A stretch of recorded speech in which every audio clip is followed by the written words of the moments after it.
नंदिकेश्वर द्वारा शुक्राचार्य का अपहरण और शिव द्वारा उनका निगल जाना, 100 वर्ष के बाद शुक्र का शिवलिंग के रास्ते बाहर निकलना, शिव द्वारा उनका शुक्र नाम रखा जाना, शुक्र द्वारा जपे गए मृत्युंजय मंत्र और शिवाष्टोत्तर शतनाम स्रोत का वर्णन, शिव द्वारा अंधक को वर प्रदान। व्यास जी ने पूछा, महाबुद्धिमान सनत कुमार जी, जब वह महान भयंकर एवं रोमांचकारी संग्राम चल रहा था, उस समय त्रिपुरारी शंकर ने दैत्य गुरु विद्वान शंकराचार्य को निगल लिया था। यह घटना मैंने संक्षेप में सुनी थी, अब आप उसे विस्तार पूर्वक वर्णन कीजिए। पिनाकधारी शिव के उदर में जाकर उन महायोगी शुक्राचार्य ने क्या किया था? शंभु की जटाग्नि में उन्हें जलाया क्यों नहीं? भृगुनंदन बुद्धिमान शुक्र भी तो कल्पांतकालीन अग्नि के समान और तेजस्वी थे। वे शंभु के जठर पंजर से कैसे निकले? उन्होंने कैसे और कितने काल तक आराधना की थी? तात उन्हें तो मृत्यु का शमन करने वाली पराविद्या प्राप्त हुई थी। वह विद्या कौन सी थी जिससे मृत्यु का निवारण हो जाता है? मुने, लीला विहारी देवादिदेव भगवान शंकर के त्रिशूल से छूटे हुए अंधक को गण्याध्यक्षता की प्राप्ति कैसे हुई? तात मुझे शिव लीलामृत श्रवण करने की विशेष लालसा है, अतः आप मुझ पर कृपा करके वह सारा वृत्तांत पूर्ण रूप से वर्णन कीजिए। ब्रह्मा जी कहते हैं, अमित तेजस्वी व्यास जी के इन वचनों को सुनकर सनत कुमार शिव जी के चरण कमलों का स्मरण करके कहने लगे। सनत कुमार जी ने कहा, मुनिवर, भगवान शंकर के प्रमोथों की जब अत्यंत विजय होने लगी, तब अंधक घबराकर शुक्राचार्य जी के शरण में गया और उनसे गिड़गिड़ाकर मृत संजीवनी विद्या के द्वारा मरे हुए असुरों को जीवित करने की प्रार्थना की। इस पर शुक्राचार्य ने शरणागत धर्म की रक्षा करना उचित समझा। फिर तो वे युद्ध स्थल में गए और आदर पूर्वक विद्या के स्वामी शंकर का स्मरण करके एक एक दैत्य पर मृत संजीवनी विद्या प्रयोग करने लगे। उस विद्या का प्रयोग होते ही वे सभी दैत्य दानव वीर एक साथ ही हथियार लिए हुए इस प्रकार उठ खड़े हुए मानो अभी सोकर उठे हों। जैसे पूर्णतः अभ्यस्त किया हुआ वेद, समरभूमि में बादल और श्रद्धा पूर्वक ब्राह्मणों को दिया हुआ धन आपत्ति के समय तुरंत प्रकट हो जाता है, उसी प्रकार वे उठ खड़े हुए।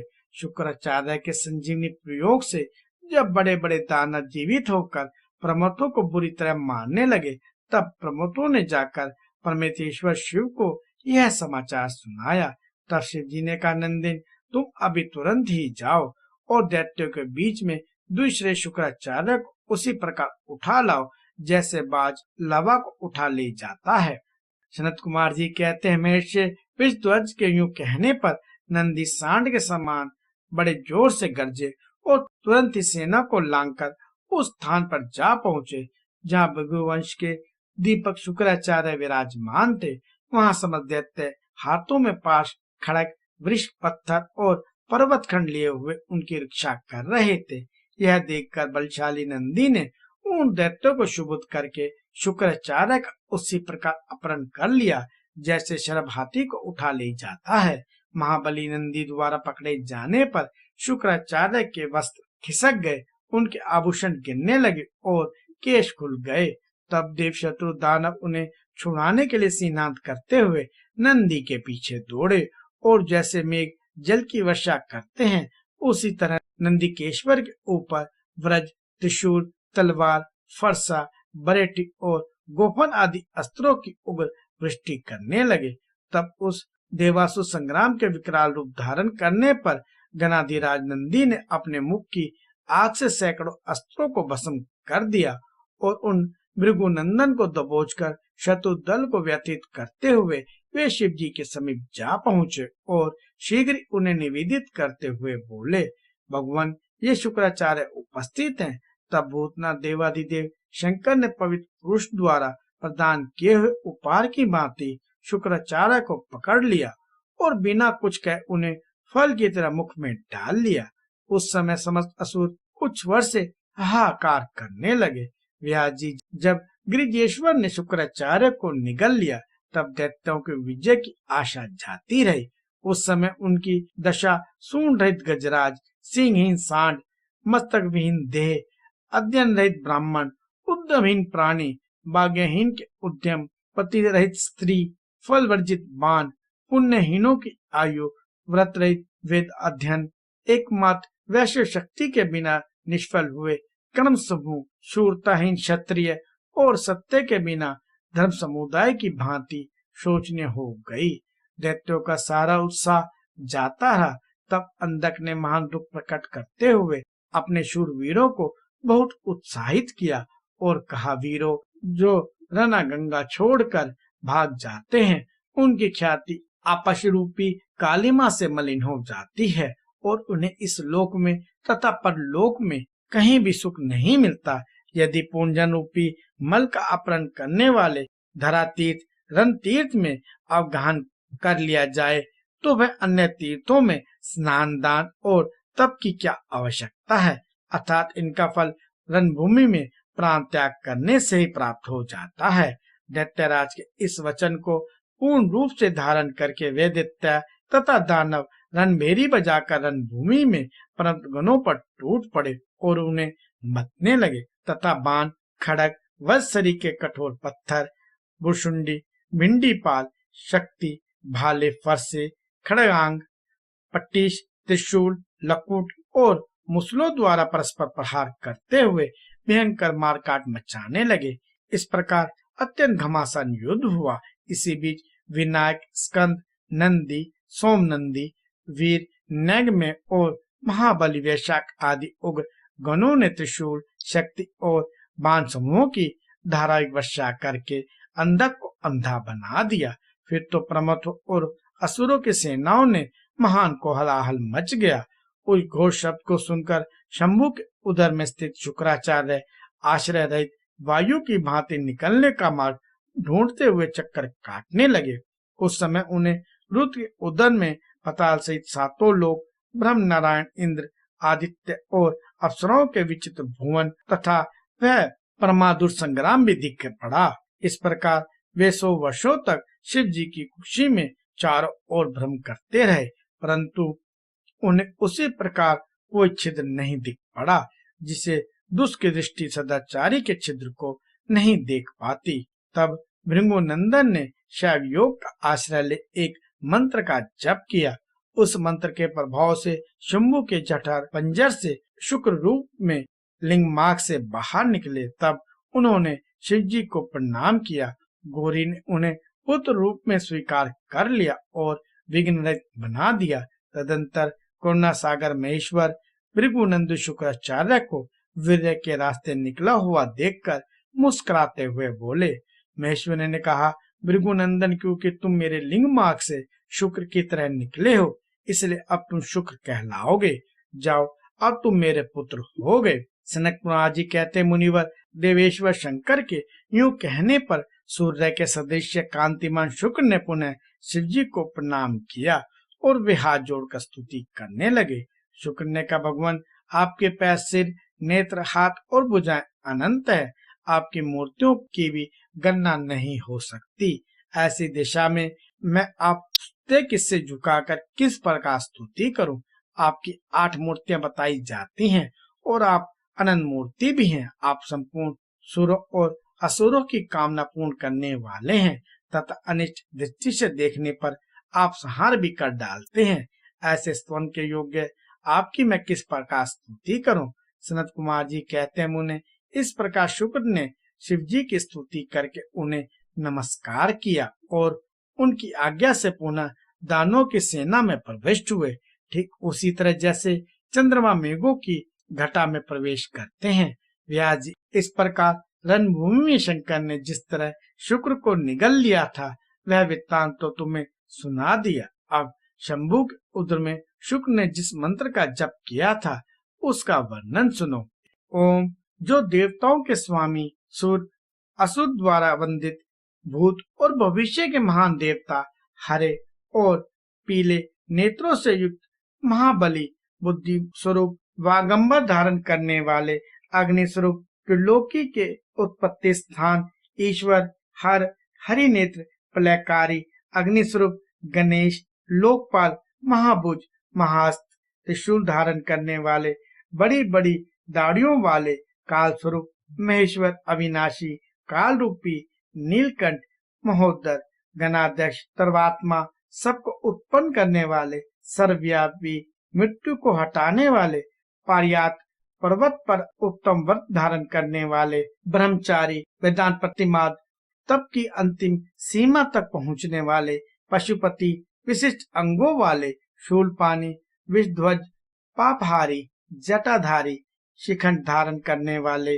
दंडधारी, महायशस्वी, भूतेश्वर, भूमि में निवास करने वाले, वीणा और पन्नप पर ताल लगाने वाले, अमर, दर्शनीय, काल सूर्य, बाल सूर्य शरीर के रूप वाले, शमशानवासी, ऐश्वर्यशाली, उमापति, शत्रु दमन, भक्त के नेत्रों को नष्ट कर देने वाले, उपा के दांतों को विनाशक, क्रूरता पूर्वक संहार करने वाले, पासधारी, प्रलयकाल स्वरूप, अग्निकेतु, माननशील, प्रकाशमान, प्रजापति, ऊपर उठाने वाले, जीवों को उत्पन्न करने वाले, तुरित स्वरूप, लोकों में सर्वश्रेष्ठ, वामदेव वाणी की चतुर्था रूप, वाम मार्ग में भिक्षु स्वरूप, भिक्षुक, जटाधारी, जटल, दुराभ्य, इंद्र के हाथ को स्तंभित करने वाले, वसुओं को विजड़ित कर देने वाले, यज्ञ स्वरूप, यज्ञकर्ता, काल, मेघावी, मधुकर, चलने फिरने वाले, वनस्पति का आश्रय लेने वाले, वासन, नाम से संपूर्ण आश्रमों द्वारा पूजित, जगतधाता, जगकर्ता, सर्वांतपामी, सनातन, ध्रुव, धर्माध्यक्ष, भू, भवा, स्वाहा, इन तीनों लोकों में विचरने वाले, भूत भावन, त्रिनेत्र, बहुरूप, 10,000 सूर्यों के समान प्रभावशाली, महादेव, सब तरह के बाजे बजाने वाले, संपूर्ण बाधाओं से विमुक्त करने वाले, बंधन स्वरूप, सबको धारण करने वाले, उत्तम धर्म रूप, पुष्पदंत, विभाग रहित, मुख्य रूप, सबका हरण करने वाले, सुवर्ण के समान कीर्ति वाले, मुक्ति के द्वार स्वरूप, भीम तथा भीम पराक्रमी है, उन्हें नमस्कार है, नमस्कार है। इसी श्रेष्ठ मंत्र का जप करके शुक्र शंभु के जठर पंजर से लिंग के रास्ते उत्कट विदय की तरह निकले थे। उस समय गौरी ने उन्हें पुत्र रूप से अपनाया और जगदीश्वर शिव ने अजर अमर बना दिया। तब वे दूसरे शंकर के सदस्य शोभा पाने लगे। 3000 वर्ष व्यतीत होने के पश्चात वे ही वेद निधि मुनिवर शुक्र पुनः इस भूतल पर महेश्वर से उत्पन्न हुए। उस समय उन्होंने धैर्यशाली एवं तपस्वी दानवराज अंधक को देखा। उसका शरीर सूख गया था और वह त्रिशूल पर लटका हुआ परमेश्वर शिव का ध्यान कर रहा था। वह शिव जी के 108 नामों का इस प्रकार स्मरण कर रहा था। महादेव देवताओं में महान, विरूपाक्ष, विकराल नेत्र वाले, चंद्राकृत, शेखर, मस्तक पर अर्धचंद्र धारण करने वाले, अमृत, अमृत स्वरूप, शाश्वत, सनातन, स्थानु, समाधि होने पर ठूठ के समान स्थिर, नीलकंठ, गले में नील चिन्ह धारण करने वाले, पिनाकी, पिनाक नाम धनुष धारण करने वाले, विभाक्ष, विषभ के नेत्र सरीखे, विशाल नेत्र वाले, महाज्ञ, महान रूप से जानने योग्य पुरुष, अंतर्यामी, सरकामद, संपूर्ण कामनाओं को पूर्ण करने वाले, कामारी, कामदेव के शत्रु, कामदहन, कामदेव को दत्त कर देने वाले, कामरूप, इच्छा अनुसार रूप धारण करने वाले, कदर्पी, विशाल जटाओं वाले, विरूप, विकराल रूपधारी, गिरिवर, कैलाश पर शयन करने वाले, भीम, भयंकर रूप वाले, श्रीकी, बड़े बड़े जबड़ों वाले, रक्तवासा, लाल वस्त्रधारी, योगी, योग के ज्ञाता, काल दहन, काल को भस्म कर देने वाले, त्रिपुरुत, त्रिपुरों का संहारता, कपाली, कपाल धारण करने वाले, गुणवत, जिनका व्रत प्रकट नहीं होता, गुप्तमंत, गोपनीय मंत्रों वाले, गंभीर, गंभीर स्वभाव वाले, भावगोचर, भक्तों की भावना के अनुसार प्रकट होने वाले, अनिमनादि, गुणाधार, अनिमा आदि सिद्धों के अधिष्ठान, त्रिलोकेश्वर दायक, त्रिलोकी का ऐश्वर्य प्रदान करने वाले, वीर, बलशाली, वीरहंता, शत्रु वीरों को मारने वाले, घोर, दुष्टों के लिए भयंकर, विरूप, विकट रूप धारण करने वाले, मासल, मोटे ताजे शरीर वाले, पटु, निपुण, महामासाद, श्रेष्ठ फल का गूदा खाने वाले, उन्मत्त मत वाले, भैरव, काल भैरव स्वरूप, महेश्वर, देवेश्वरों में भी श्रेष्ठ, त्रैलोक्य रुदन, त्रिलोकी का विनाश करने वाले, लुभ, स्वजनों के लोभी, लुधंकक, महाव्याध स्वरूप, यशसूदन, दक्ष यज्ञ के विनाशक, कृतिकासुत युक्त, कृतिकाओं के पुत्र, स्वामी कार्तिकेय से युक्त, उन्मत्त, उन्मत्तक आशा वेश धारण करने वाले, कीर्तिवासा, गजासुर के चमड़े को ही वस्त्र रूप में धारण करने वाले, गजकृता परिधान, हाथी का चम लपेटने वाले, शुभ, भक्तों का कष्ट देखकर शुद्ध हो जाने वाले, भुजग भूषण, सर्पों को भूषण रूप में धारण करने वाले, दत्तलम, भक्तों के अवलम दाता, बेताल, बेताल स्वरूप, घोर, घोर, शांकनी पूजित, शांकनियों द्वारा समाराधित, अघोर, अघोर पद के प्रवर्तक, घोर दैत्यांग, भयंकर दैत्यों के सहारक, घोर घोष, भीषण शब्द करने वाले, वनस्पति, वनस्पति स्वरूप, भस्मांग, शरीर में भस्म रमाने वाले,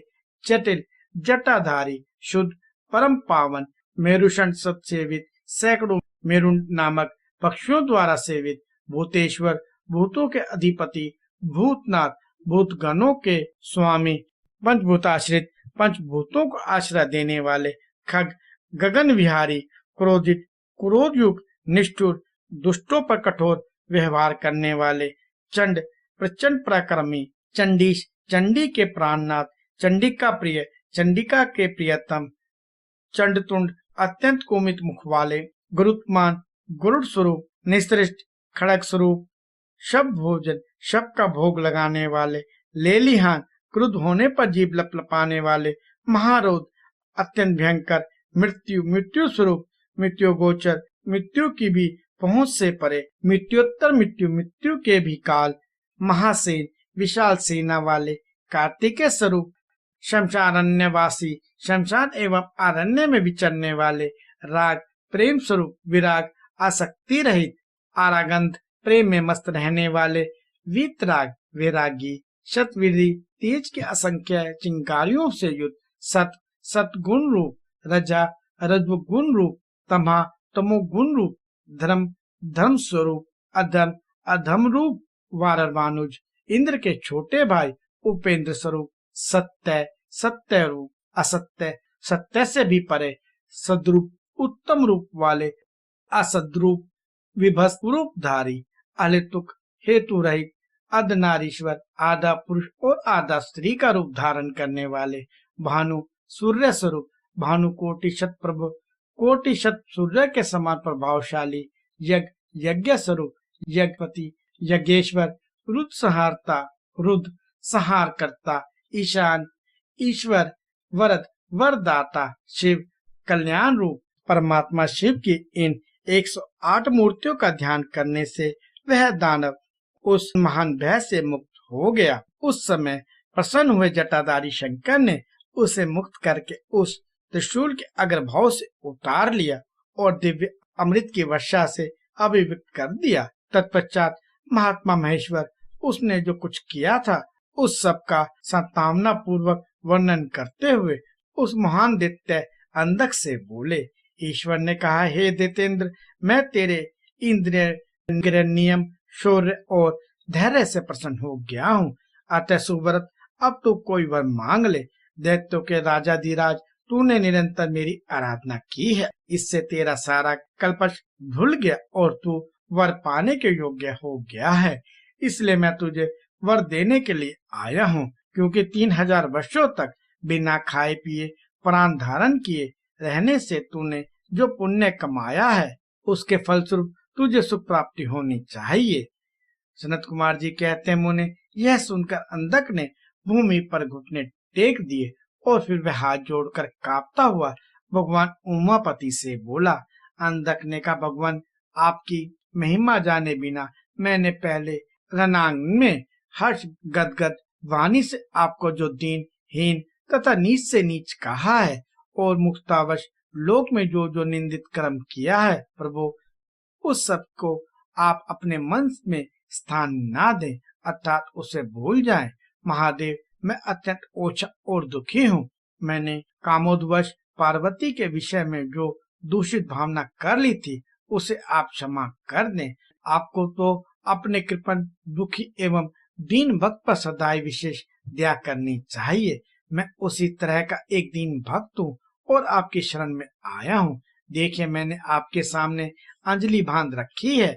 अब आपको मेरी रक्षा करनी चाहिए। ये जगत जननी पार्वती भी मुझ पर प्रसन्न हो जाए और सारे क्रोध को त्याग कर मुझे कृपया दृष्टि से देखें। चंद्रशेखर, कहाँ तो इनका भयंकर क्रोध और कहाँ मैं तुच्छ दैत्य चंद्रमौली, मैं किसी प्रकार उसको सहन नहीं कर सकता। शंभो, कहीं तो परम उद्धार आप और कहाँ बुढ़ापा, मृत्यु और काम क्रोध आदि दोषों के वशीभूत मैं, अर्थात मेरी आपके साथ कोई तुलना है। महेश्वर, आपके ये युद्ध कला निपुण महाबली वीर पुत्र मेरी कृपणता पर विचार करके अब क्रोध के वशीभूत मत हो। तुषार हार, चंद्र किरण, शंख, कुंद पुष्प और चंद्रमा के से वर्ण वाले शिव, मैं इन पार्वती को गुरुता के गौरववश नित्य मात्र दृष्टि से देखूं। मैं नित्य आप दोनों का भक्त बना रहूं। देवताओं के साथ होने वाला मेरा वैर दूर हो जाए और मैं शांतचित्त हो योग चिंतन करता हुआ गणों के साथ निवास करूं। महेशान, आपकी कृपा से मैं उत्पन्न हुए इस विरोधी दानव भाव का पुनः कभी स्मरण ना करूं, यही उत्तम वर मुझे प्रदान कीजिए। सनत कुमार जी कहते हैं, मुनि सत्तम। इतनी बात कहकर वह दैत्य राजमाता पार्वती की ओर देखकर त्रिनयन शंकर का ध्यान करता हुआ मौन हो गया। तब रुद्र ने उसकी ओर कृपा दृष्टि से देखा। उसकी दृष्टि पड़ते ही उसे अपने पूर्ववृत्तांत तथा अद्भुत जन्म का स्मरण हो आया। उस घटना का स्मरण होते ही उसका मनोरथ पूर्ण हो गया। फिर तो माता पिता उमा महेश्वर को प्रणाम करके वह कृतकृत्य हो गया। उस समय पार्वती तथा बुद्धिमान शंकर ने उसका मस्तक सूंघकर प्यार किया। इस प्रकार अंधक ने प्रसन्न हुए चंद्रशेखर से अपना सारा मनोरथ प्राप्त कर लिया। मुने, महादेव जी की कृपा से अंधक को जिस प्रकार परम सुखद गणाध्यक्ष पद प्राप्त हुआ था, वह सारा का सारा पुरातन वृत्तांत मैंने सुना दिया और मृत्युंजय मंत्र का भी वर्णन कर दिया। यह मंत्र मृत्यु का विनाशक और संपूर्ण कामनाओं का फल प्रदान करने वाला है। इसे प्रयत्न पूर्वक जपना चाहिए।